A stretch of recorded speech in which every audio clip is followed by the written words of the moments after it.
Durante a cerimônia de recriação do Conselho Nacional de Segurança Alimentar e Nutricional, Lula deu a visão dele sobre as causas da fome no Brasil.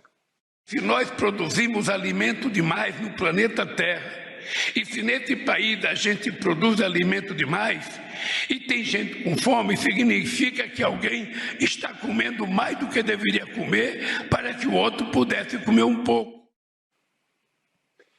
E o humorista Diego Serafim deu uma boa resposta ao Lula. Vamos ver. Queria só fazer um comentário que eu vi agora de uma notícia que o Lula acabou de falar, foi um pouco gordofóbico. Vocês viram isso ou não? O Lula acabou de falar que num país que tem tanta comida, se tem gente que está passando fome, tem alguém comendo demais.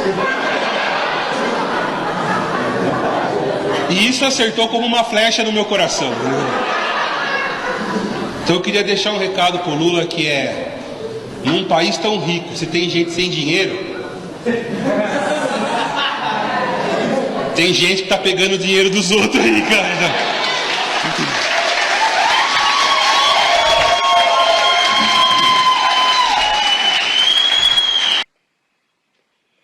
E algumas semanas antes da declaração do Lula sobre a fome, o advogado Luiz Antônio Beck, da Rádio Guaíba, já tinha falado do assunto.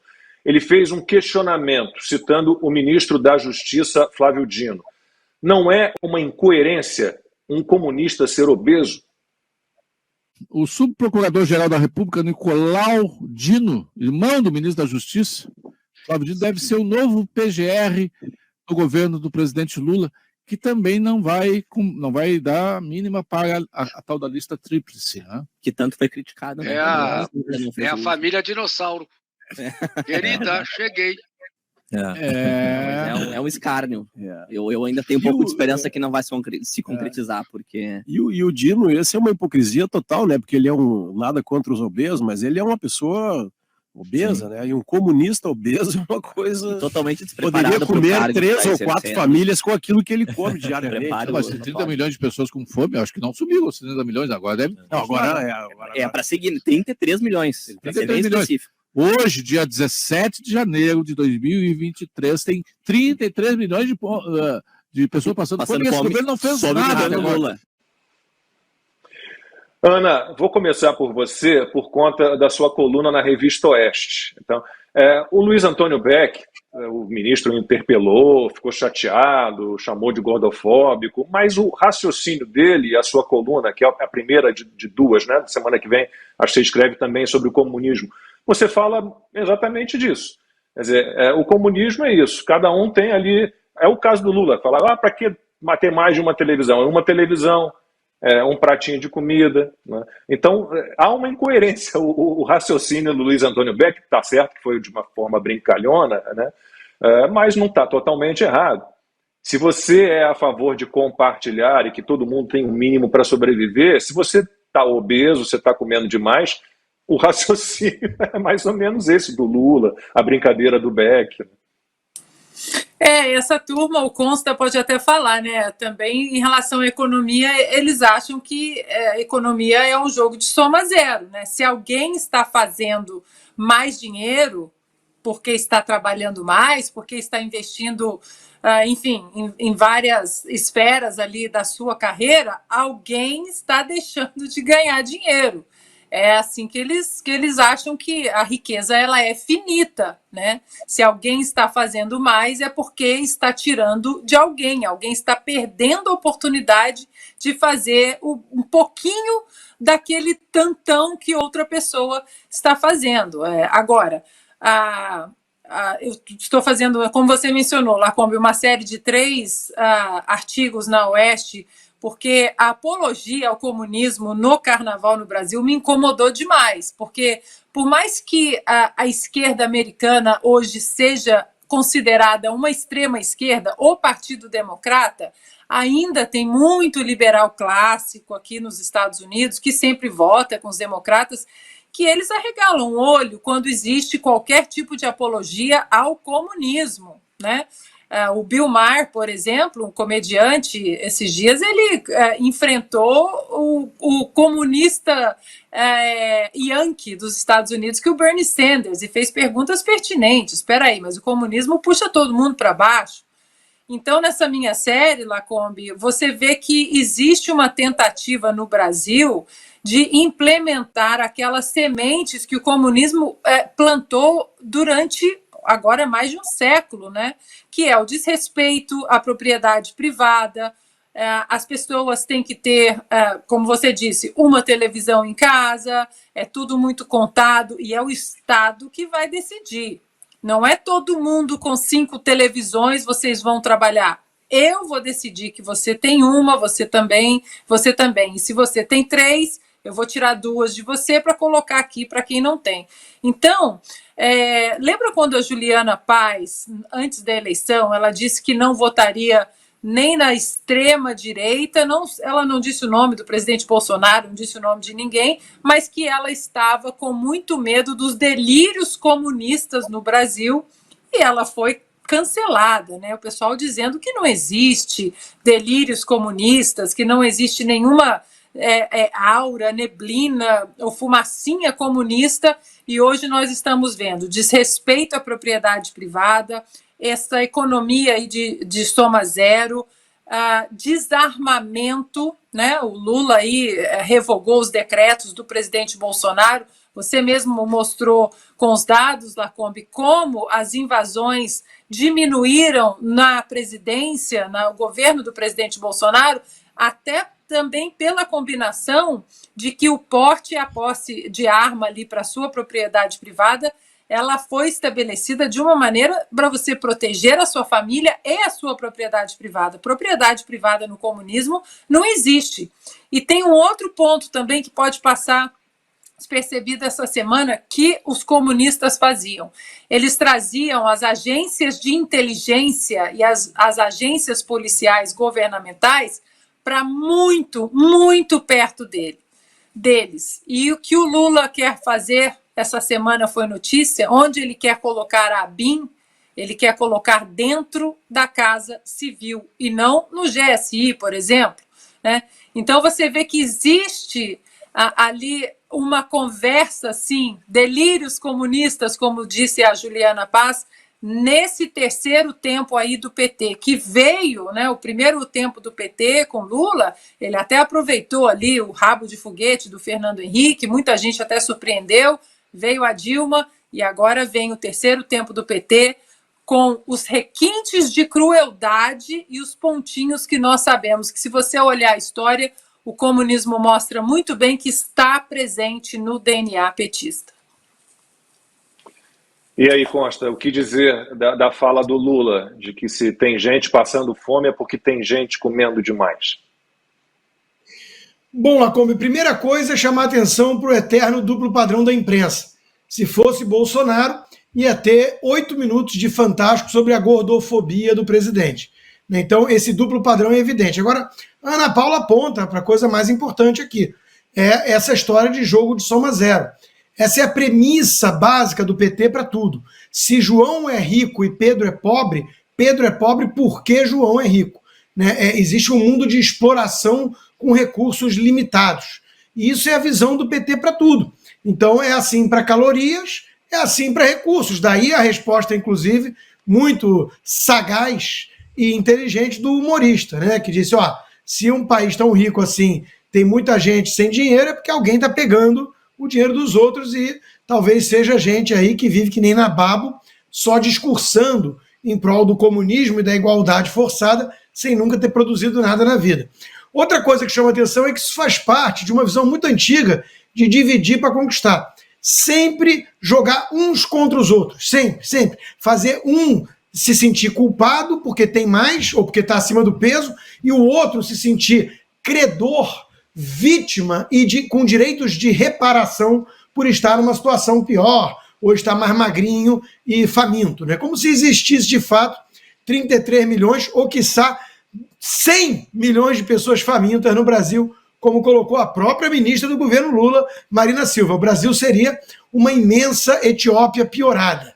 Né? Então, esses números eles jogam A gente já viu o documentário até de herdeiro aí de banco, né?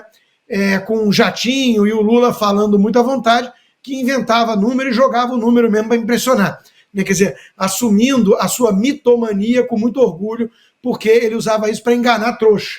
Não é possível que tenha tantos milhões de pessoas assim, passando fome e mendigando nas ruas. A gente ia esbarrar em cada esquina com alguém. Então é óbvio que o próprio Lula e a turma do PT sabem que não tem essa turma toda com fome. Mas eles insistem na narrativa porque ela é útil para eles. E, por fim, a eterna marca registrada da esquerda também, que é a hipocrisia. O Lula destila essa gordofobia ele mesmo, acima do peso. Ele mesmo com um ministro que é um comunista obeso, por mais que ele não goste de ser chamado de comunista nem de obeso, mas vem cá, é comunista e é obeso. Então, paciência, lide com os fatos, porque os fatos não ligam para os seus sentimentos. Se você fica ofendido com isso, o problema é seu e não da realidade. Então, é muita hipocrisia. Essa turma que fala de igualdade, de miséria, eles exploram a miséria, porque eles estão todos ricos. A família do Lula é multimilionária, Então, e eu não sei o que produziram na vida, a não ser corrupção ou, sei lá, limpavam esterco de bicho em zoológico, mas isso não costuma levar a muitos milhões num mundo com honestidade. Então, de novo, é tudo muito hipócrita, mas isso é a marca registrada dessa turma.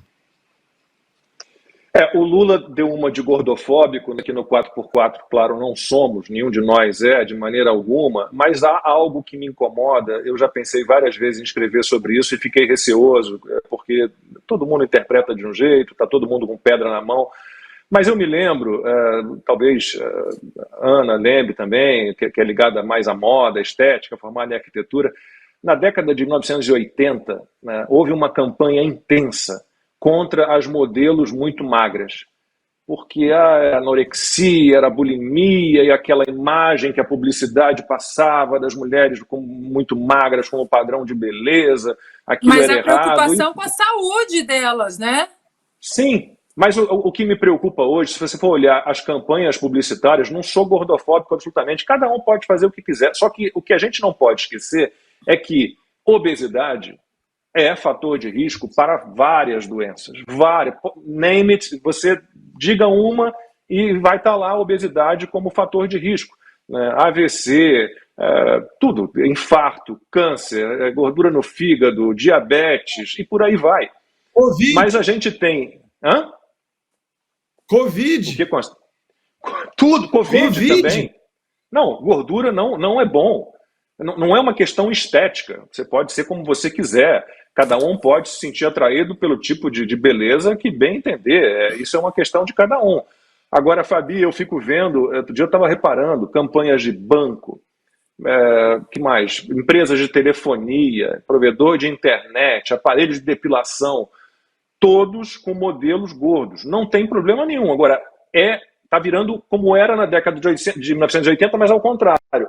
Eram as muito magras. Agora então, nem um extremo, nem o outro. Então, a publicidade brasileira também está recheada de hipocrisia, Fabi. É só o que a gente tem, Ela vai junto com a mídia militante, a publicidade, ela orna, Por isso até, mesmo que tem bastante investimento para eles, Sempre a mesma pauta. E eu falando assim, até para lembrar, eu logo pensei no Xi Jinping, Ele é também um modelo de magreza, só que não, o ditador da Coreia do Norte, que dizem, supostamente, tem muita gente lá passando fome, extrema pobreza, e divide bastante entre as Coreias, onde uma não é comunista e a outra é comunista com um ditador no controle. Então dá para ver bem, ele está bastante com sobrepeso. Espero que ele não coloque nenhum míssil aqui no Brasil por eu ter dito algo, como disse o Constantino, contra fatos não há argumentos.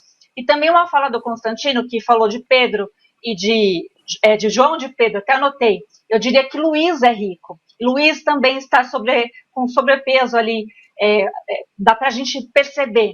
Então, essa coisa de colocar um contra os outros também dificulta, Lacombe, para a gente ter uma conversa justa sobre isso, sobre saúde, que é extremamente perigoso, mulheres muito magras, pessoas muito magras, porque desenvolve uma série de doenças e muitas irrecuperáveis, e obesidade, então, ela agrava muitos quadros, e a gente precisa pegar dados, né? O Brasil, as maiores mortes, com certeza, pelo sistema, por AVC, por infarto, por esse tipo de problema.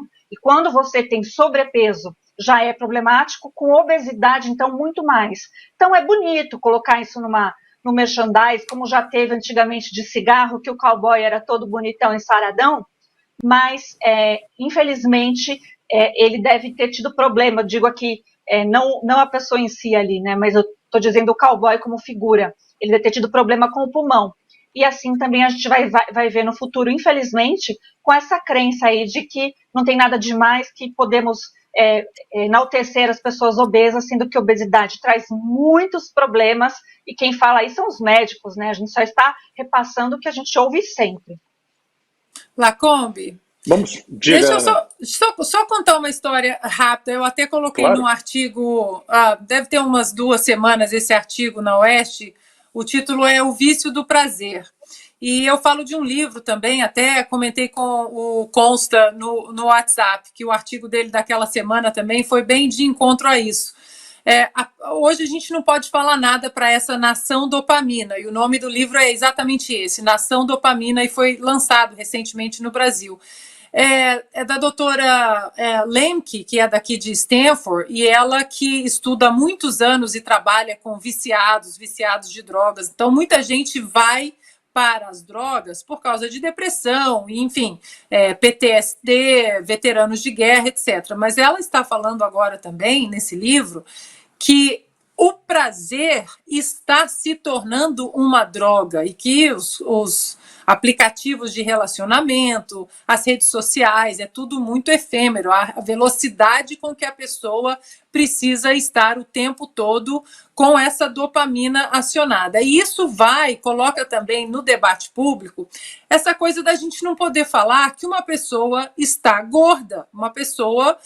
não no sentido de colocá-la para baixo. É claro que mesmo as pessoas que têm problemas de saúde, ninguém vai fazer chacota de maneira alguma, mas nós estamos hoje glamorizando uma obesidade mórbida, uma obesidade perigosa para a saúde das pessoas. E aí essa falsa bondade, eu falo nesse meu artigo, esse falso amor de você esconder uma verdade até para um amigo. E ali no artigo eu cito o que aconteceu aqui em casa um dia, uma companheira de time de vôlei da minha enteada, que tem o sonho de jogar numa universidade vôlei, de ingressar numa universidade usando essa bolsa atlética, menina boa de bola tecnicamente, muito boa, mas está acima do peso já há 2 anos. E há 2 anos que ela tem uma contusão atrás da outra. É o joelho, é o tornozelo, as costas, o pescoço. E ninguém fala para ela, você precisa emagrecer. E estávamos conversando aqui em casa exatamente sobre essa companheira de time da minha enteada, e nós comentamos, né? Eu, uma ex-atleta olímpica, meu marido também, falamos com a minha enteada, olha, mas ela está acima do peso, ela não pode, se ela quer ir para uma universidade, ela está acima do peso e precisa emagrecer. Nossa, foi a carta gordofobia, vocês não podem falar isso, né, da minha amiga. Então, o que acontece? O tempo passou, as universidades não chamaram, não convidaram uma menina que tecnicamente tem um excelente potencial como jogadora de vôlei, mas pelo falso amor, pelo falso carinho, nem as amigas, nem os pais, nem o técnico, nem o preparador físico, ninguém abriu a boca para falar, você precisa emagrecer para você conquistar o seu sonho. Ou seja, que amizade é essa que você joga na lata do lixo o sonho da sua amiga pela segurança de não machucar com as palavras. E agora, infelizmente, nenhuma universidade convidou. Esse ano letivo que se encerra agora em junho, ela vai para a universidade sem realizar o sonho dela, simplesmente porque ela foi colocada numa redoma de vidro. Come? Tem o dado aqui, Constantino, diante da pandemia, 168 mil mortes no Brasil provocadas por obesidade. E a Ana citou exemplo de doenças que não levam à morte normalmente, mas, por exemplo, doenças articulares, problema de joelho, problema de coluna, tornozelo, né? Tudo isso o excesso de peso provoca também. Sem dúvida é risco para a saúde, e eu quero reservar o meu direito de esteticamente também não achar bonito a Jojo Todinho. É um problema meu, né? Ou será que eu estou proibido disso? Agora, a Ana, eu vou reiterar meu convite para ela vir morar na Flórida aqui, a gente tocaria real para essa moça, Califórnia, a coisa tá pior. E a Fabi, sem querer, trocou as bolas dos nomes dos ditadores, mas serviu para eu refletir aqui. O Xi Jinping é o da China, também é acima do peso. O Kim Jong-un, da Coreia do Norte, acima do peso. E o Nicolás Maduro, na Venezuela, também acima do peso. Ou seja, o comunismo engorda as lideranças.